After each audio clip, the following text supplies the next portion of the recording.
پیغمبر کو دیکھتے رہو گھور گھور کے، تاکہ تمہاری نظر بد کی وجہ سے پیغمبر بیمار پڑ جائیں۔ قرآن کریم کے آخری 2 سورے اس یہودی کی لڑکی کے لیے ہیں جس نے پیغمبر پہ جادو کرنا چاہا تھا، لیکن وہ فی الحال میرے موضوع سے باہر ہے، تو مرحلہ تھا وہ مدینے کا مرحلہ تھا، ابھی مکہ۔ تو اب اس کے روک تھام کے لیے قرآن نے کیا کیا؟ سورہ الرحمن الرحیم۔ اس زمانے میں عرب کے اہم ترین مشہور ترین 2 شہر کیا تھے؟ مکہ اور طائف۔ آج اگر آپ پوچھیں مشہور ترین شہر کیا، آپ کہیں گے مکہ مدینہ، بلکہ ہمارے ہاں بہت ساری ایسی خواتین ہیں دیہاتوں وغیرہ میں جن کے اعتبار سے تو مکہ مدینہ 2 شہر بھی نہیں ہو، اس طرح سے زندگی بھر سنتی ہیں کہ ایک ہی شہر مانتی ہیں، مکہ مدینہ۔ لیکن جب اسلام آیا اس وقت مدینے کی کوئی حیثیت نہیں تھی، کوئی نام ہی نہیں تھا، مدینہ تھا ہی نہیں کوئی شہر۔ یثرب نام کی ایک چھوٹی سی بستی تھی، بڑے شہر تھے مکہ اور طائف، یہاں سارے پیسے والے سرمایہ دار مالدار سیٹ لوگ رہتے تھے، تجارت مکے میں کرتے تھے، پیسہ بنتا تھا، کوٹھیاں بنائی تھی طائف کے اندر، وہ ہل اسٹیشن ہے، بہت اچھا موسم ہے، وہاں رہنے میں مزہ آتا۔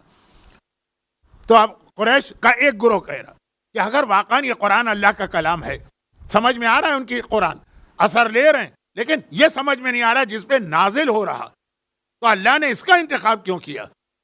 اس مکے اور طائف میں ایک سے ایک بڑا آدمی ہے، لفظ عظیم آیا ہے، لفظ عظیم بڑا، لولا نزل هذا القرآن على رجل من القريتين عظیم۔ لولا یہ حدیث آپ نے ایک اور کسی سے اور سے بھی سنی ہے، تو یہ لولا کافروں سے شروع ہوا، اس مسلمان تک پہنچا، تو لولا نزل هذا القرآن، کیوں نازل نہیں کیا اللہ نے کسی بڑے آدمی پہ یہ قرآن؟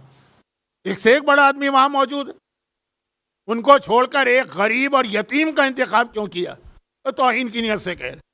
قرآن نے اس کا جواب اسی سورہ قلم میں دیا، یہ تولائی انداز میں جواب دیا، ولید ابن مغیرہ کو تبرائی انداز میں جواب دیا، ان کو تولائی انداز میں کہا۔ تو بالکل ٹھیک کہہ رہے ہو، واقعاً قرآن اتنا اہم کلام ہے کہ بڑے پر ہی نازل ہونا چاہیے، بڑے پر ہی نازل ہونا چاہیے۔ تم کہہ رہے نا کہ کسی بڑے آدمی پہ کیوں نازل نہیں کیا؟ عظیم، بڑے پر ہی نازل ہونا چاہیے، اور ہم نے بڑے پر ہی نازل کیا۔ لیکن تم کسے بڑا کہتے ہو؟ جو سرمایہ دار ہو، جو مالدار ہو، جس کی کوٹھیاں ہوں، جس کے بزنس ہوں، جس کی بہترین سواریاں ہوں، جس کے بینک بیلنس 6 سے 7 سے 8 فیگر میں ڈیجٹ میں جا رہے ہیں، وہ ہے تمہارے نزدیک بڑا۔ ہمارے نزدیک اس کی کوئی حیثیت نہیں ہے، ہم اسے بڑا کہتے ہیں انک لعلی خلق عظیم، جو اپنے اخلاق و کردار میں بڑا ہو وہ بڑا ہوتا ہے۔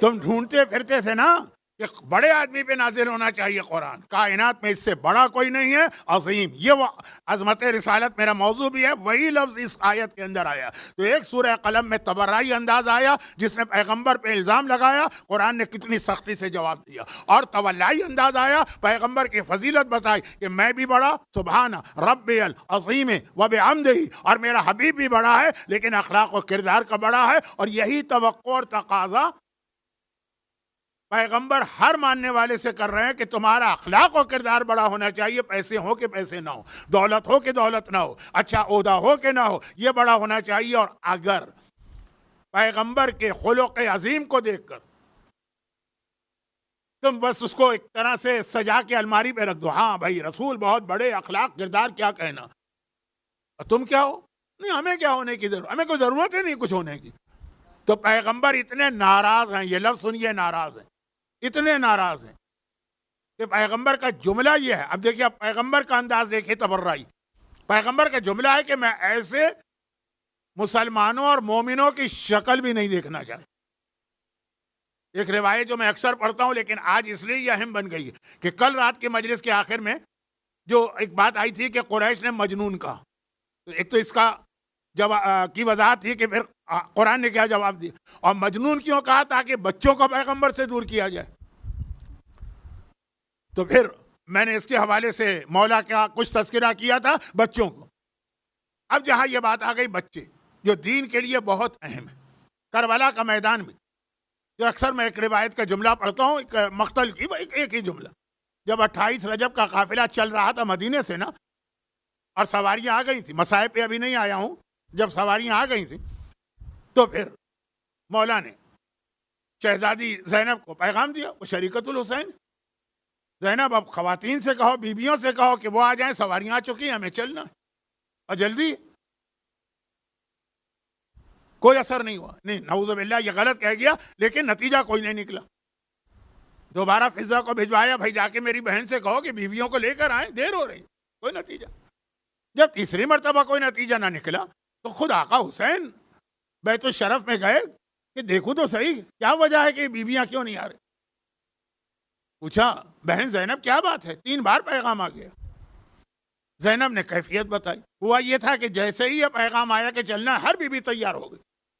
امام کی زبان سے حکم آتا ہے، ابھی آخری لفظ بھی نہیں آتا ہے، عمل کرنے والے تیار ہو جاتے ہیں، اور یہ تو خاندان کی وہ خواتین تیار ہو گئے۔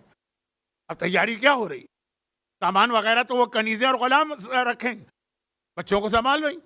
رباب اپنے اصغر کو، جس کی عمر ابھی صرف 2 ہفتے یا 3 ہفتے، 10 رجب کو اگر علی اصغر کی ولادت ہے تو 28 رجب کو 18 دن کے تھے نا۔ یہ میں بہت پڑھتا ہوں اس لیے ذرا لمبا بیان ہو گیا، اس کو چھوڑتا ہوں، مختصر کرتا ہوں۔ تو رباب بھی اصغر کو لے کے گود میں لے کے تیار ہو، صغرا آ گئی۔ فاطمہ صغرا بیمار تھی، جب اصغر کی ولادت ہوئی تو فاطمہ صغرا بیمار تھی، اور ہر ایک کو پتا ہے کہ جو بیمار ہوتا ہے اسے نیو بورن بیبی سے ذرا دور رکھا جاتا ہے۔ نیا بچہ جو ابھی نئے سے مطلب جو ابھی نومولود ہے، ابھی دنیا میں آیا، بیمار سے اس کو دور رکھتے ہیں کہ وہ ابھی اس کا امیون سسٹم، یا اہل بیت کے لیے الفاظ صحیح نہیں ہے لیکن اہل بیت کے یہاں بیماریاں تو آتی ہیں نا، چاہے وہ اللہ کا امتحان ہو لیکن آتی ہیں نا بچوں کو۔ تو صغرا خود ہی اب تک اصغر کے قریب نہیں آئی، بیمار ہوں، صحت مند ہوگی، پھر اپنے بھائی کو گود میں لوں گی۔ بہن کو بھائی سے کتنی محبت ہوتی ہے، جابر کا واقعہ بھی میں نے بتایا، کل شہزادی زینب کا ذکر بھی کیا، اور یہ ساری باتیں بتانے کی کیا ضرورت، ہر شخص جانتا ہے۔ بھائی چاہے نالائق و نامعقول نکلے لیکن بہنیں تو بھائیوں سے محبت کرتی ہیں نا۔ تو صغرا آئیں کہ اماں رباب اب تک میں نے اصغر کو نہیں دیکھا، ایک لمحے کے لیے میری گود میں دے دی۔ رباب نے کہا لے بیٹی لے لے۔ صغرا نے گود میں لیا، اصغر کو دیکھا، ایک جملہ اصغر سے کہا، اسی طرح بچے اسی طرح باتیں کرتے ہیں۔ کہا اصغر بھیا سب مجھے چھوڑ کے جا رہے ہیں، کیا تم بھی مجھے چھوڑ کے چلے جاؤ گے؟ بھائی جملہ کیا تھا، قیامت تھی۔ اصغر ایک مرتبہ اس طرح بہن کے سینے سے چمٹ گیا کہ اب رباب نے واپس مانگا کیونکہ پیغام آ گیا چلنا ہے۔ اصغر دیکھ ہی نہیں رہے، گود میں منہ چھپائے۔ حسین کا دوسرا پیغام آ گیا تو اب دوسری بیوی آگے بڑھی، ام فروا، مولا حسن کی بیوہ ہی نہیں ہیں، رباب کی سگی بہن بھی ہیں، یعنی اصغر کی سگی خالہ ہیں، ماں کے بعد خالہ، وہ آگے بڑھی۔ کلثوم آگے بڑھی، لیلا آگے بڑھی، فاطمہ کبریٰ بڑی بہن، اصغر دیکھ ہی نہیں رہے۔ حسین کا تیسرا پیغام آ گیا، اب خود ثانیہ زہرا زینب کبریٰ وارث فاطمہ وہ آگے بڑھی، اصغر بیٹا میری گود میں آ جانا، اصغر آج دیکھ ہی نہیں رہے۔ چوتھی بار حسین آ گئے، زینب کیا بات ہے، کہا بھیا اصغر اس طرح سے مان نہیں رہا۔ حسین آئے، اصغر کے کانوں کے قریب منہ لے کے گئے جو اپنی چھوٹی بہن کی گود میں، ارے ایک جملہ کا، ارے جملہ کیا تھا، کیا قیامت تھی کہ اصغر گویا اچھل کر باپ کی آغوش میں آ گیا۔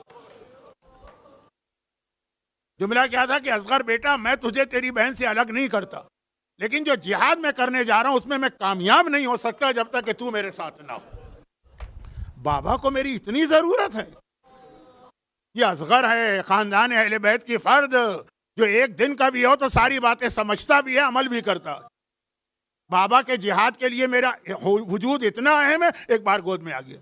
تو وہی جو بات میں کہہ رہا تھا، بچے چاہے کربلا کا اصغر ہو اور چاہے وہ پیغمبر کی رسالت میں مولا علی، وہاں سے لے کے اصغر تک، وہ جو ایک پیغام ہے کہ نہیں، بچوں کا بھی اپنا ایک رول ہوتا ہے، ایک اہمیت ہوتی ہے اسلام کے اندر۔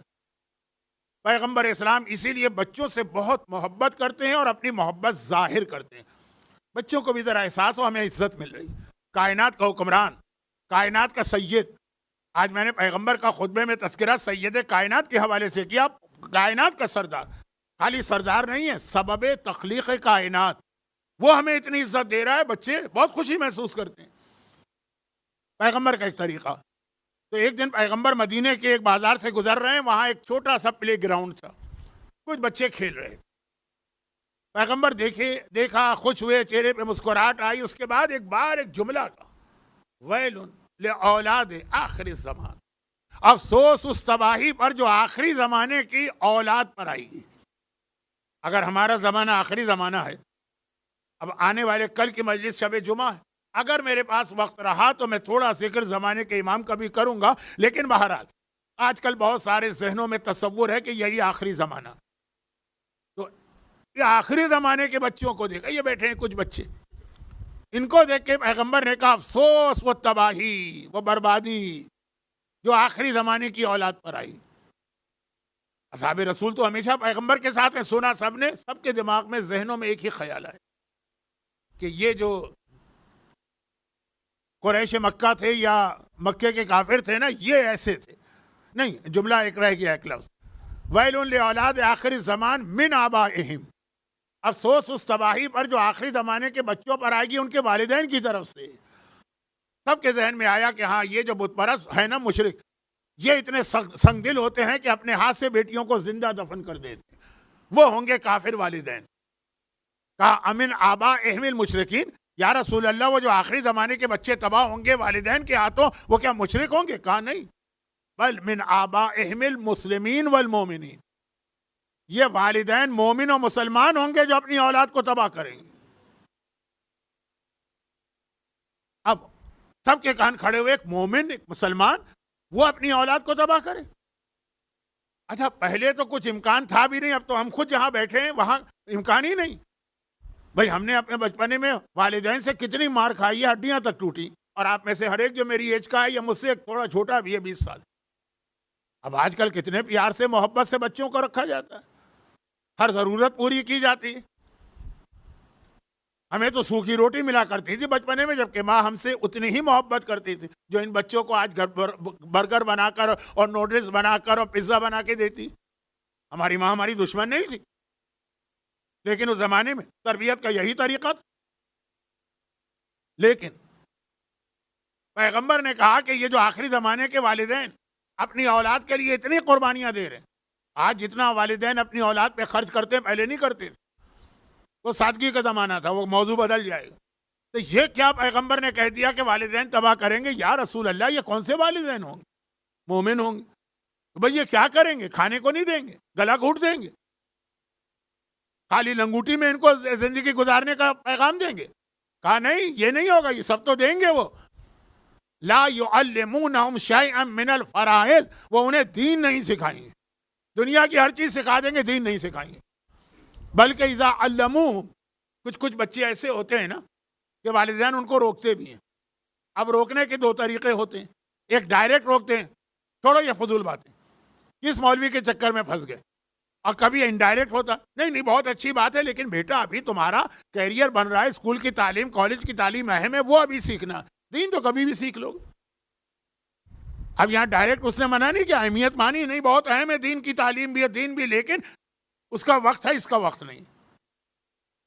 کبھی کبھار ہمارے ہاں 2 چیزوں کے مقابلے میں یہ لفظ آ جاتا ہے جو میں ممبر پہ اس کی مثال دینا نہیں چاہتا کیونکہ وقت کم رہ گیا ہے اور آپ کے ذہن میں غلط فہمی ہو جائے گی۔ کبھی کبھار ایک لفظ آ جاتا ہے جی ماتم کی قضا نہیں ہے، نماز کی قضا، اس لیے نماز چھوڑ دو یا قضا کر دو، ہے نا؟ تو اب یہ ہے کہ دونوں اپنی جگہ اہم ہیں، لیکن یہ جملہ کیوں کہہ رہے ہو؟ کوئی اور جملہ کہہ دو تو وہاں واپس آئی، منع نہیں کریں، نہیں یہ ضروری ہے، یہ بھی ہاں دین بھی سیکھنا ہے، سب کچھ ہے، لیکن اسکول کالج کا تو ابھی زمانہ، بڈھے ہو کے تو تعلیم حاصل نہیں کرو گے، دین بڈھے ہو کے بھی سیکھ سکتے ہو۔ پیغمبر کہہ رہے ہیں کہ اچھا اب یہ بچے جو ہیں یہ ساری بات سنی، کچھ نیک بچے پھر بھی والدین کے ہاتھ سے نکل کے انہوں نے کچھ عالم کی صحبت اختیار کی، آن لائن کورسز کیے، کچھ دین سیکھا۔ پیغمبر کہہ رہے اول تو ذمہ داری والدین کی ہے، ان کی نہیں ہے کہ سیکھیں، تمہاری ذمہ داری ہے سکھاؤ، لیکن اگر تم نے نہیں سکھایا اذا علموہ منعوہ، اگر وہ خود سے بھی سیکھنا چاہیں دین تو روک دیں گے والدین۔ جیسے میں نے 2-3 جملے کہے، وقت نہیں ہے، میں زیادہ آپ کا ٹائم بھی تھوڑا ویسٹ کر رہا ہوں، روک دیں گے۔ اچھا اگر ڈائریکٹ بھی نہیں روکیں گے تو ایک تیسرا طریقہ ہوتا ہے، وہ بھی اسی حدیث میں، ایک ہی حدیث میں پیغمبر نے ہمارے سارے بہانے جمع کر دیے۔ کہا اچھا وہ روکیں گے بھی نہیں، بیٹا تم جا رہے ہو مدرسے میں، نماز کا طریقہ سیکھ رہے ہو، روزے کا طریقہ سیکھ رہے ہو، خمس کا طریقہ سیکھ رہے ہو، واجبات کا طریقہ سیکھ رہے ہو، بیٹی تم جا رہی ہو حجاب کا طریقہ سیکھ رہی ہو، روکیں گے بھی۔ لیکن اگر دنیا کی کوئی کامیابی حاصل کریں گے تو خوشی سے والدین پھولے نہیں سمائیں گے، اور اگر دین کی کوئی کامیابی حاصل کریں گے پلٹ کے توجہ بھی نہیں دیں گے، بچے کا دل ٹوٹ جائے گا۔ دنیا کے ایگزام کے اندر وہ A+ لے کر آیا، یا پتہ نہیں کیا ہوتا ہے. آج کسی بچی نے پچھلے ہفتے شاید 24 A لیے تھے کیمبرج میں. مجھے نہیں پتا کہ کیمبرج کیا ہوتا ہے، 24 تو پتا ہے، لیکن یہ کیا ہوتے ہیں مجھے نہیں پتا. لیکن کوئی ورلڈ ریکارڈ اس نے توڑا. تو آپ کے بچے نے بھی کوئی کامیابی حاصل کی، بڑا خوش ہو گئے. فنکشن بھی ہو رہا ہے، تحفے بھی دیے جا رہے. 4 مسئلے دین کے سیکھ کے آیا، بابا میں نے سیکھ لیا، آپ نے توجہ بھی نہیں دی. ہاں بس ٹھیک ہے. یہ تیسرا طریقہ ہے بچے کا دل توڑنے اور اس کو دین سے ہٹانے کا. چلیں، یہ تو ساری پیغمبر کی وہ حدیثیں کہ آپ کہیں گے مولانا ہم پر اتنا اثر نہیں ہوتا، ہمیشہ سنتے آئیں. پیغمبر کا کام ہے کہنا، ہمارا کام ہے اپنے طریقے سے رہنا. لیکن آخری جملہ خطرناک ہے جس کے لیے حدیث میں نے پڑھی. پیغمبر نے کہا انہم براء منی وانا بریء منہم.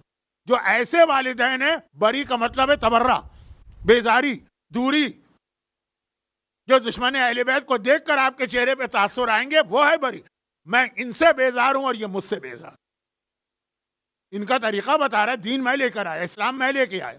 اور میری نگاہ میں اسلام اتنا قیمتی ہے کہ اس کی خاطر میں اپنے حسین کو قربان کر رہا ہوں، اس کی خاطر میں اپنی زینب کی چادر قربان کر رہا ہوں. ساری قربانیاں پیغمبر نے دی، اتنا قیمتی. اور یہ اس کو اتنا حقیر سمجھ رہے ہیں. جب پیغمبر کی ذات پہ حملہ کیا ولید ابن مغیرہ نے، تو قرآن کا جلال دیکھی.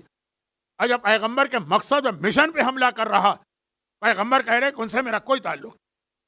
ان کا انداز بتا رہا ہے کہ وہ میری شکل نہیں دیکھنا چاہتے اور میں ان کی شکل نہیں دیکھنا چاہتا. اب اس سے زیادہ اللہ کا رسول ہمیں اور آپ کو کیسے پیغام. ایک جملہ میں کہہ رہا ہوں جو پورا ایک اشرا ہے، اشرا، لیکن ایک جملہ کہہ رہا ہوں. کبھی وقت ملا، ہو سکتا ہے کہ آخری 2 مجلسوں میں تو تھوڑی سی وضاحت کروں گا، لیکن ایک جملہ سن لیجئے، کیونکہ ہو سکتا ہے وقت نہ ملے تو یہ بات رہ نہ جائے. کہ اب یہ اولاد کے حوالے سے کل کی مجلس کا آخر تھا تبلیغ رسالت میں بچوں کا رول. آج کی مجلس علی اصغر کے واقعے سے تحفظ اسلام میں بچوں کا رول، اور پیغمبر کی خوشی اگر آپ کو حاصل کرنا، پیغمبر کی خوشی، پیغمبر آپ سے خوش اور راضی. کتنی بڑی یہ چیز ہے، یہ کتنی بڑی عبادت ہے، پیغمبر آپ سے راضی اور خوش ہو جائیں. یہ ہم اور آپ تمنا کریں تو سمجھ میں آتا ہے نہیں. رب العالمین وہ یہ تمنا کر رہا ہے کہ حبیب کو راضی کرنا. وَلَسَوْفَ يُعْطِيكَ رَبُّكَ فَتَرْضَىٰ. اے حبیب ہم تجھے اتنا دیں گے، اتنا دیں گے، اتنا دیں گے کہ تو راضی ہو جائے. جس رسول کو راضی کرنے کے لیے اللہ قرآن میں اعلان کر رہا ہے کہ مجھے اپنے رسول کی رضامندی چاہیے. کائنات رضی اللہ تعالی عنہ جو صحیح ہیں تمنا کرتے ہیں اللہ ان سے راضی ہو جائے. اور یہاں آیت میں اللہ کہہ رہا ہے کہ میں اپنے حبیب کو راضی کرنا چاہتا ہوں. اور یہی خاصیت پورے خانوادہ رسالت میں آتی ہے. قرآن نے جہاں آقا حسین کی تعریف کی تو کہا راضیۃ مرضیہ، کہ تو اس حالت میں آیا کہ اللہ تجھے راضی کرنا چاہتا ہے. راضیہ الگ لفظ ہے، مرضیہ الگ لفظ ہے. راضی کرنا چاہتا ہے اللہ. تو اب ایک طرف اللہ ان کو راضی کرنا چاہتا ہے، کیا مطلب کہ یہ مجھ سے راضی ہو جائیں، یہ اللہ سے راضی ہو جائیں. اور ایک طرف ہماری حالت ہے کہ پیغمبر کہتے ہیں میں بیزار ہوں تم سے. یہ عظمت رسالت کی تقریر کا فائدہ کیا ہے کہ اگر انسان آخری نتیجہ لے کے جائے کہ رسول ہم کو دیکھنا بھی نہیں چاہتا. لیکن اس میں جو بات وہ یہ ہے کہ اولاد کے حوالے سے ایک پیغام سن لیجیے. یہ پورا ایک اشرا. موقع ملا تو کبھی اس پہ پڑھوں گا جس سال میرا دل چاہے گا. یہ مجمع کا بھی آدھا مجمع ہے. یہ بھی مجھے ذرا دوبھر لگی. جو چند مومنین نظر آ رہے ہیں 15 20 50 یہ بھی نہیں چاہیے ہوں گے. اس سال یہ اشرا پڑھوں گا. تو وہ کیا ہے کہ ہمارے یہاں جب اولاد کے حوالے سے بات کی جاتی ہے نا تو سارا زور ہوتا ہے ماں اور باپ پر. یاد رکھیے کہ اسلام کے اعتبار سے اولاد کا دیندار بننا نہیں، اولاد کا ایسا بننا کہ رسول بھی خوش ہو جائیں اور امام بھی خوش ہو جائیں. اس کے لیے 5-6 چیزیں. اور یہ 5-6 چیزیں ایسی ہیں کہ جو اپنے سے پہلے کی چیزوں کو ختم بھی کر دیتی. نمبر 1 تو یقیناً ماں اور باپ ہے. سب سے اہم ان کا حصہ ہوتا ہے. لیکن ایسا نہیں ہے کہ ماں باپ اگر غلط ہیں تو اولاد گئی، یا اگر ماں باپ اچھے ہیں تو اولاد بن گئی. نہیں، اس کے بعد آتا ہے ٹیچر کا رول، استاد. وہ والدین کے اثر کو بھی ختم کر دیتا. بہترین مثال آپ کے سامنے پیش کروں ایک جملے میں. یزید کے بیٹے نے، جس کا نام معاویہ تھا، یزید کا بیٹا حکومت کو ٹھکرا دیا. کہا مجھے نہیں چاہیے وہ حکومت جس کی بنیاد خون حسین پہ رکھی گئی. میرا باپ نے جو گناہ کبیرہ کیا وہ جہنم کی آگ میں جل رہا ہے, میں اس کے گناہ میں شریک ہو کر وہی جہنم کی آگ نہیں لینا چاہتا ہوں. پورا ایک خطبہ ہے, اس کا وقت نہیں ہے تو میں نے خلاصہ کیا. خاندان نے اس کو تو زہر دے کے شہید کر دیا, اس کو زہر دے دیا. اور کمپلین اس سے یہی کی کہ بھائی اگر تمہیں نہیں لینا تھی حکومت نہ لیتے. اور بہت سارے امیدوار, حکومت کوئی ایسی چیز تو ہے نہیں کہ کوئی لینے والا نہ ہو. ایک انار اور 100 بیمار, ہر آدمی تیار. لیکن مجمع میں یہ بات کہہ کے ہماری ناک کٹانے کی کیا ضرورت؟ یہی بات ہم سے گھر میں کہہ دیتے کہ بھائی یہ حکومت مجھے نہیں چاہیے, تم اپنا کوئی اور حکمران بنا لو, تو کوئی اتنا پرابلم ہی نہیں ہوتا. تو خیر, اب میں کہہ رہا ہوں کہ اتنا ناراض ہوئے کہ اس کو زہر دے کے شہید کر دی. اب ڈھونڈنا شروع کیا کہ آخر یزید کا بیٹا اور ایسا دیندار کیسے بنا.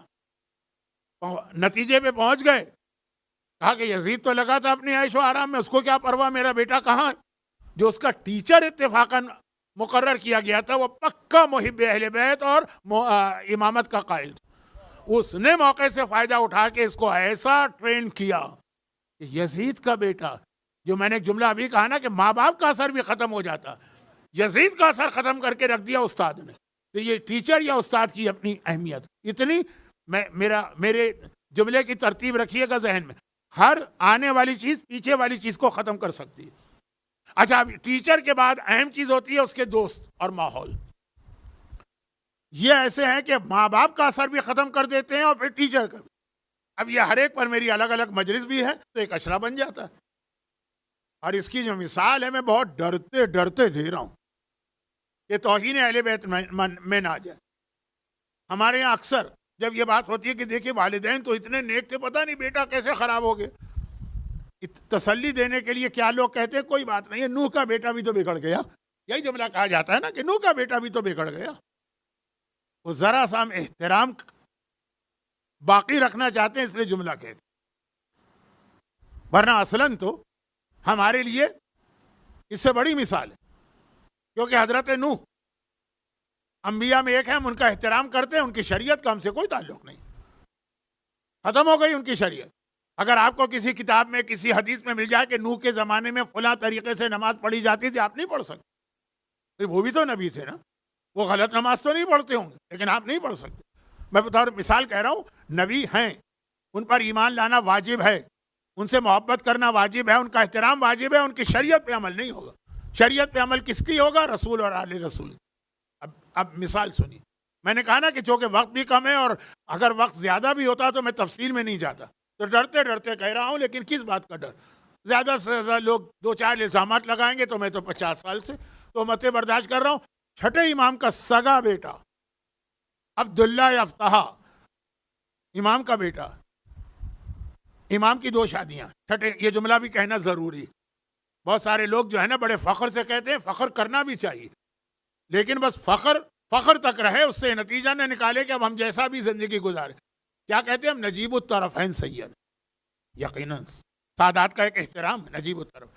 چھٹے امام نے 2 شادیاں کی تھی, ایک اپنی فرسٹ کزن سے سیدانی پکی اور ایک بظاہر ایک کنیز سے.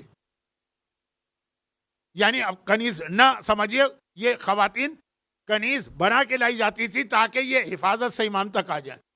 وہ تھی بہت دور, مراکش اور تیونس کے علاقے کی, ام حمیدہ. باپ چھٹے امام ہے, ماں جو ہے نا وہ نجیب الطرفین کی نعوذ باللہ کیٹیگری میں نہیں آتی. ان سے پیدا ہوئے 7ویں امام. اور وہ جو سیدانی سے شادی کی, اور سیدانی فرسٹ کزن, اس سے پیدا ہوا عبداللہ افتح. چھٹے امام کے فوراً بعد اس نے 7ویں امام پہ تہمت لگائی کہ یہ جھوٹا امام ہے, امامت میرا حق ہے, یہ جعلی امام بن کے میرے حق پہ قبضہ کرنے آ گیا ہے, یہ جھوٹ بول رہا ہے, یہ امانت میں خیانت کر رہا ہے. نعوذ باللہ. ایسے سخت الفاظ جو دشمنان اہل بیت بھی باقی معصومین کے لیے نہیں کہتے. بھائی کہہ رہا ہے, اور ایسا بھائی جس کے باپ اور ماں دونوں کے دونوں. اب میں باپ کا تو کیا ذکر کروں, یہ تو توہین ہے, لیکن امام معصوم, ماں سیدانی, 7ویں امام کی ماں ایک کنیز بظاہر ام حمیدہ, وہاں امامت گئی ہے, اور یہاں پہ جھوٹی. اس نے خالی یہ نہیں کہا, باقاعدہ اپنے آپ کو امام ڈکلیئر کر کے چھٹے امام کے گھر پہ قبضہ کر کے چھٹے امام کی مسند پہ جا کے بیٹھ گئے. اچھا، اب یہ جو تھا، اب یہ پورا واقعہ بہت دلچسپ ہے لیکن ٹائم بھی نہیں ہے، اور شاید ٹائم ہوتا بھی تب بھی سینسیٹیو ہے ذرا۔ امام کی زندگی ہی میں اس کے آثار خراب ہونے لگے تھے۔ تو امام کے بعض اصحاب نے پوچھا کہ مولا یہ آپ کا بیٹا ہے؟ کیونکہ امام نے کہا اس سے ہوشیار رہنا، ہوشیار رہنا اس سے۔ معلوم تھا نا کہ میرے بعد یہ کیا فتنہ برپا کرے گا۔ اگر کوئی بنو امیہ بنو عباس کا آدمی جھوٹی امامت کا دعویٰ کرے، سارے شیعہ سمجھ جائیں گے، خاندان کا آدمی، سگا بھائی یعنی سگا بیٹا، ساتویں کا بھائی، وہ اگر یہ دعویٰ کرے لوگ تو کنفیوز ہو جائیں گے نا، یہ بھی قابل احترام وہ بھی قابل احترام، بلکہ یہ تو ڈبل قابل احترام، یہ نجیب الطرفین ہے۔ امام نے کہا ہاں آج کل یہ جن دوستوں میں اٹھ بیٹھ رہا ہے، دوست ماحول، وہ سارے گمراہ ہیں۔ اس کی دوستیاں جن لوگوں سے ہو گئیں وہ اس کو ہٹا دیں گے سیدھے راستے سے، اور ہٹا دیا۔ اب یہ عبداللہ افتح اس کا نام ہے، پورا فرقہ بن گیا افتحی فرقہ، جو مراجع کے لیے آج تک درد سر ہے یہ فرقہ۔ اب یہ کل بتاؤں گا، آج نہیں کل تو شب جمعہ، پرسوں بتاؤں گا۔ درد سر ہے آج تک یہ فرقہ افتحی، آج تک کتنے سال ہو گئے اس کو ختم ہوئے۔ تو اب یہ جو تھا، اس نے اپنے ترتیب والدین کا جو اثر تھا وہ بھی ختم کر دیا، اپنے اساتذہ کا اثر بھی ختم کر دیا۔ کس نے؟ کس وجہ سے؟ تیسری چیز جو آئی تھی، اور وہ تھا ماحول اور دوست، فرینڈ سرکل، جو آج کل تو بہت بڑا مسئلہ ہے۔ آپ کو بھی نہیں پتا کہ آپ کے بچوں کے دوست کون ہیں۔ آپ دیکھیں گے جو اسکول کے ساتھی ہیں، جو محلے کے ساتھی ہیں، جو مسجد کے ساتھی ہیں، یہ جو آن لائن واٹس ایپ کے جس گروپ میں ہیں، یہ جو فیس بک پہ جن جن کو فالو کر رہے ہیں، وہ تو آپ کو بھی نہیں پتا کون ہوں گے وہ۔ یہ ہے خطرناک، یہ پہلی تین چیزوں کو ختم کر دیتے ہیں، اور الٹا بھی ہے۔ لیکن اب جلدی سے چوتھی چیز بیان کر کے پانچویں چیز پہ آ کے مصائب کی طرف آؤ۔ اور پھر آتا ہے اس کے بعد، ماحول کے بعد چوتھی چیز وہ آتی ہے رزق، جو پیٹ میں لقمہ جا رہا ہے وہ کیا؟ وہ اگر حرام کا ہے تو چاہے والدین بہترین ہوں، چاہے اساتذہ بہترین ہوں، چاہے دوست و احباب بہترین۔ پیغمبر کا ایک واقعہ میں نے 2 سال پہلے اس منبر پہ پڑھا تھا، جو پیغمبر کو حرام کھلانے کی ناکام کوشش کی۔ یہ 4 چیزیں، ان 4 چیزوں کا خلاصہ سنیے۔ فرض کیجئے والدین بہترین ہیں، یا فرض کیجئے کہ اس کے بعد استاد بھی بہترین ہے، فرض کیجئے اس کے بعد ماحول بھی بہترین ہے، رزق غلط ہے، بگڑے گا۔ اور الٹا بھی ہے، والدین بہت برے ہیں لیکن استاد سنبھال لے گا، یزید کا بیٹا، استاد بھی برے ہیں، ماحول سنبھال لے گا۔ سنا ہے کہ آخری اوورز میں بہت چھکے لگتے ہیں، یہ میری فیلڈ نہیں ہے لیکن کسی نے بتایا کہ 19 جو اوور نمبر 19 ہے وہ بڑا اہم ہوتا ہے، اور بہت ہی زیادہ تجربے کار بالر کو دیا جاتا ہے کہ سارا فیصلہ اسی میں ہوتا ہے۔ خیر وہ چھوڑیے، نہ یہ میرا موضوع ہے نہ ممبر اس کام کے لیے، لیکن بتا رہا ہوں کہ کوئی نئی بات نہیں، اس کے سامنے دلچسپ چیز، انٹرٹینمنٹ کی چیز لانا، تاکہ اسلام کی خشک باتیں چھوڑ کے لوگ وہ تر و تازہ باتیں سننے جائیں۔ یہ وہاں تھا، اور سامنے بٹھایا پیغمبر کے، کو دیکھتے رہو گھور گھور کے، تاکہ تمہاری نظر بد کی وجہ سے پیغمبر بیمار پڑ جائیں۔ قرآن کریم کے آخری 2 سورے اس یہودی کی لڑکی کے لیے ہیں جس نے پیغمبر پہ جادو کرنا چاہا تھا، لیکن وہ فی الحال میرے موضوع سے باہر ہے۔ تو وہ بات کا مرحلہ تھا، وہ مدینے کا مرحلہ تھا، ابھی مکہ۔ تو اب اس کے روک تھام کے لیے قرآن نے کیا کیا؟ سورہ کی آخری 2 آیتیں نازل کی، جو آج بھی گھروں کے تحفظ کے لیے اور انسان کو نظر بد سے بچانے کے لیے بہترین عمل ہے۔ میں یہ تو نہیں کہوں گا قرآن کی بہترین آیت ہے، ہر آیت بہترین ہے، لیکن آج بھی وہ آپ میں سے اکثر کے گھروں میں دیواروں پہ لگی ہوئی بھی میں نے دیکھی، خاص طور پہ جو زیارت سے لوگ آتے ہیں وہ قالین لے کر آتے ہیں دیوار پہ لٹکانے والے، یہ آیت اس میں لکھی بھی، لیکن یہ آج کا موضوع نہیں ہے، تو آنے والے کل کا ہوگا، شب جمعہ، شب دعا، کچھ باتیں وہاں۔ تو بات سورہ قلم کی ہو رہی، سورہ قلم کے شروع میں پیغمبر کے اوپر لگنے والے اس الزام کے یہ پاگل ہیں، اس کا جواب دیا گیا، پھر ایک خاصیت بتائی گئی، آخر میں وہ علاج بتایا گیا جس کی پیغمبر کو ضرورت نہیں تھی۔ اس کی آنکھوں میں ایسی طاقت ہے کہ پیغمبر کو بیمار ڈال دے، لیکن پیغمبر کے ذریعے سے ہمیں اور آپ کو ایک تحفہ دیا گیا۔ بیچ میں ایک آیت آتی ہے اور بڑی اہم آیت، یہ میں لفظ اہم کہہ رہا ہوں کیونکہ یہاں پہ قرآن نے اپنا پورا اسٹائل چینج کر دیا۔ قرآن کا جو طریقہ ہے پورے قرآن میں صرف 2 جگہ پہ قرآن نے اشارتاً ایک ایسا انداز اختیار کیا جو نئے آدمی کو تعجب میں ڈالے گا. جب ایک گناہگار کو کتا کہا پہلی مجلس یا دوسرے مجلس میں اشارہ آیا تھا, مثلہ مثل الکلب, اور سورہ جمعہ کے اندر ایک گروہ کو گدھا کہا گیا, کم اصل الحمار یحمل اسفارا. یہ ویسے قرآن کا عام اسٹائل نہیں, لیکن چلے وہ ایک ایک لفظ تھا. سورہ قلم کے اندر دیکھیے کہ جہاں کہا کہ پیغمبر مجنون ہے, اس کے بعد کی آیت ہے. پہلے قرآن نے کہا مجنون نہیں, عظمت رسالت یہی تو ہے. پھر کہا یہ ہیں کون, ان کو پہچانو, یہ بتایا. پھر اس کے بعد قرآن نے کہا وَلَا تُطِعْ كُلَّ حَلَّافٍ مَّهِينٍ حَمَّازٍ مَّشَّاءٍ لِلنَّمِيمٍ مُعْتَدٍ أَثِيمٍ مَّنَّاعٍ لِلْخَيْرِ عُتُلٍّ بَعْدَ ذَلِكَ زَنِيمٍ. ایک ایک لفظ ایسا ہے, ایک ایک لفظ. خبردار اس کے قریب بھی نہ جانا. کل حلاف, جھوٹی قسمیں کھانے والا.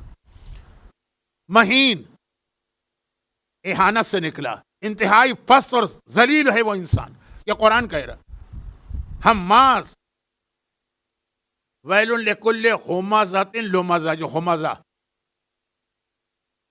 وہ حماز ہے, غیبتیں کرنے والا, برائیاں کرنے والا. حمازن بنعیم مناع للخیر, خیر سے منع یعنی روکنے والا, خود بھی نیکی نہیں کرتا ہے, دوسروں کو بھی نیکی سے روکتا ہے. معتدن, آج کل پاکستان میں ایک لفظ بہت استعمال ہوتا ہے سیاسی دنیا میں اور اب مذہبی دنیا میں بھی. بولا چیز ہماری ریڈ لائن ہے, اس کو کراس نہ کرنا. ہر چیز برداشت کر لیں گے, یہ ریڈ لائن کو کراس نہ کرنا. یہ ہے معتد, حد سے تجاوز کرنے والا. جو ایک ریڈ لائن اللہ نے بنا دی ہے دین کے اندر, اس کو جو کراس کرے گا معتد. اسیم, اسم عربی میں سے والا اسم, گناہ کو کہتے ہیں. اسیم یا گناہگار. عتل, انتہائی بد اخلاق, بد مزاج, جھگڑالو. عتل بعد ذالک زنین, اور ان سب کے بعد خرابی یہ ہے کہ اس کے باپ دادا کا پتہ نہیں, اس کی نسل خراب. دیکھیے اب قرآن ایک کے بعد ایک کے بعد ایک کے بعد ایک کے بعد ایک کے بعد 8-9 الفاظ لا رہا ہے جو سارے کے سارے اپنی جگہ ایک ایک لفظ ہے کسی کی عزت ختم کرنے کے لیے کافی ہے. کہ حلاف بھی ہے, حماز بھی ہے, مناع للخیر بھی ہے, معتد بھی ہے, اسیم بھی ہے, عتل بھی ہے, زنیم بھی ہے. ایک ایک لفظ. یہ اچانک قرآن کو ہوا کیا؟ اتنا بہترین کلام, اللہ کا اتنا سوبر قسم کا کلام, دلوں پہ اثر کرنے والا کلام, یہ بھی اثر کرتا ہے لیکن انداز بالکل بدل گیا.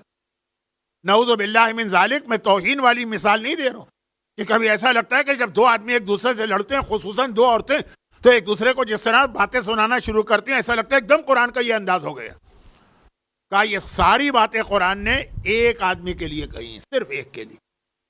قرآن کے پاس اتنا ٹائم نہیں ہے کہ وہ ایک آدمی کے پیچھے اتنی ساری آیتیں دے دے. قرآن بہت شارٹ کتاب ہے, بہت مختصر, صرف کام کی بات کرتا ہے, آگے بڑھ جاتا ہے. میں اس سے پہلے بھی اس ممبر پہ کہہ چکا ہوں, پوری کہانی سنا دی حضرت خضر موسیٰ کی. بتایا ہی نہیں کہ خضر کون ہے, نام تک نہیں لیا. بس موسیٰ نے ہمارے ایک بندے سے ملاقات کی. اور ہمارے یہاں انڈیا پاکستان میں ساری بحث جناب خضر پہ ہوتی ہے کہ وہ نام کیا ہے, نبی تھے, نبی نہیں تھے, غیبی علم تھا, آج بھی لوگوں کی مدد کرتے ہیں کہ نہیں کرتے ہیں, جہاں سے جاتے ہیں سبزہ ہوتا ہے کہ قرآن نے ذکر تک نہیں کی, جبکہ پیغام بہت اہم تھا. موسیٰ جیسے نبی کو ان کا شاگرد بنایا جا رہا. حابیل قابل کا پورا واقعہ قرآن نے بیان کر دیا, نام نہیں لیا. کون تھے یہ دو بیٹے؟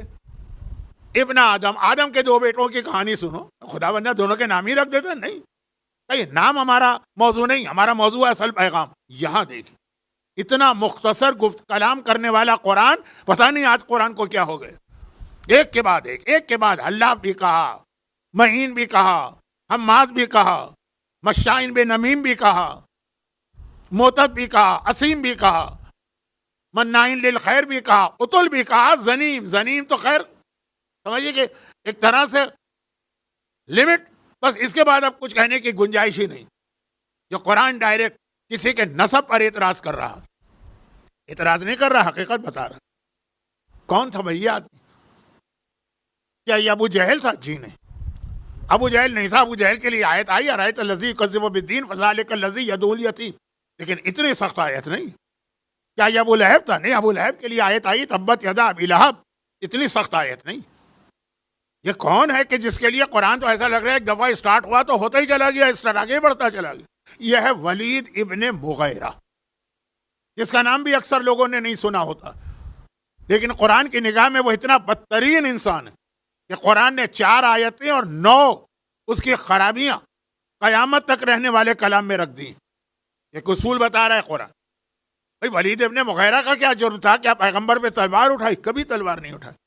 کیا پیغمبر پہ پتھر پھینکے؟ کبھی پتھر نہیں پھینکے. کیا پیغمبر کے راستے میں کانٹے بچھائے؟ اس نے کبھی کانٹے نہیں بچھائے. کیا پیغمبر پہ کوڑے برسائے؟ کبھی نہیں. صرف اس لیے قرآن اتنی مذمت کر رہا ہے کہ اس نے پیغمبر کے لیے کہا تھا کہ یہ مجنون. شاعر کہنے والوں کا قرآن نے اس طرح تذکرہ نہیں کیا. جادو کا پاگل مجنون ہمارے نبی کی عقل پہ اعتراض کر رہے ہیں. ہم ہر بات برداشت کر لیں گے لیکن اپنے نبی کی عقل کے حوالے سے کوئی جملہ برداشت نہیں کر سکتے. اس نے کہا تھا. یہ آدمی تھا ولید ابن مغیرہ. ہمارے یہاں اکثر ایک چلتا ہوا محاورہ، لڑائی ہوتی ہے نا، کہتے ہیں تم ہمیں 1 سناؤ گے، ہم تمہیں 10 سنائیں گے.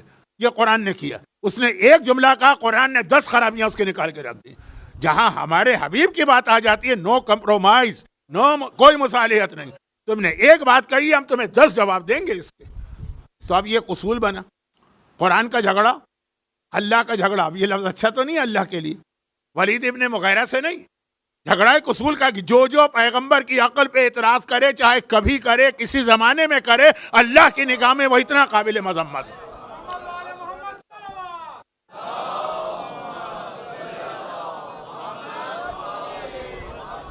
اس سے ملتا جلتا جملہ کل آیا تھا. جی ہاں، نعرہ لگائیے.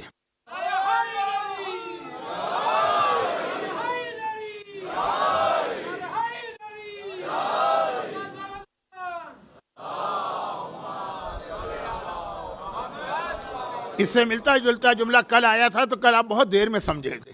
جب میں بہت آگے نکل گیا تھا تب مجمع ذرا ہوش میں آیا کہ میں کیا کہہ گیا. آج الحمدللہ شروع سے ہی آپ سمجھ گئے کہ میری بات کہاں سے چلی اور کہاں ختم ہوئی. اچھا، یہ تو قرآن نے جو پیغمبر پر اعتراض کیا، تہمت لگائی، الزام لگایا، بہت سارے الزام لگے، مگر یہ والا الزام برداشت نہیں ہوا اللہ سے. اس کا جواب دیا. اور پھر جو ایک اصول ہوتا ہے، ہمیشہ کسی کی خرابی پھر نہیں بیان کی جاتی. بیان کرو خرابی، پھر سامنے والے کی اچھائی بھی بیان کرو. اس کو ہماری زبان میں، اسلامی زبان میں کہتے ہیں کہ تولا بھی کرو اور تبرہ بھی کرو. ادھر فضائل بھی بیان کرو، دشمنوں کی برائی بھی کرو، دونوں ساتھ ساتھ چلنا ہے. اب قرآن یہ تبرعی انداز ہے قرآن کا جو آپ نے سنا، اس سے بڑا تبرہ کیا ہوگا؟ اور ساتھ میں وہ جو آیت میں نے تلاوت کی جو اس سے ملی ہوئی آیت ہے، وہ تولائی انداز ہے. اے حبیب انک لعلی خلق عظیم، میں عظیم ہوں تو عظیم. لیکن اب وہ جو عظیم کا لفظ آیا ہے وہ کیوں آیا؟ وہ بھی ایک اعتراض تھا قریش کا، لیکن وہ ایسا اعتراض نہیں تھا جس پہ قرآن ولید ابن مغیرہ کی طرح سے مذمت شروع کرتا، لیکن اعتراض تھا، جواب دینا ضروری تھا. سورہ زخرف، یہ شاید سورہ کا نام بھی آپ نے نہیں سنا ہو سوائے ان کے کہ جو قرآن کی ریگولر تلاوت کرتے ہیں. سورہ 42 آیت نمبر 31. اب قریش کا اعتراض شروع ہو رہا ہے. عظمت رسالت کے مختلف پہلو. لولا نزل هذا القرآن على رجل من القریتین عظیم. بہت سارے اعتراض کیے نا قریش میں سے، کافروں میں سے ہر آدمی نے اپنے اپنے حساب سے اعتراض کیا. ایسا نہیں ہے کہ وہ سارے کے سارے اعتراض ایک آدمی نے کیے. ایک قبیلے نے ایک اعتراض کیا، دوسرے نے دوسرا اعتراض کیا، ہر آدمی اپنے حساب سے ایک الزام، ایک تہمت لگاتا. اب ایک اعتراض یہ تھا کہ لولا نزل هذا القرآن، اگر یہ قرآن اللہ کی طرف سے آیا ہے تو اللہ نے اس قرآن کو کیوں نازل نہیں کیا علی رجل، ایسے انسان پر، من القریتین جو 2 شہروں میں رہتا ہو. اس زمانے میں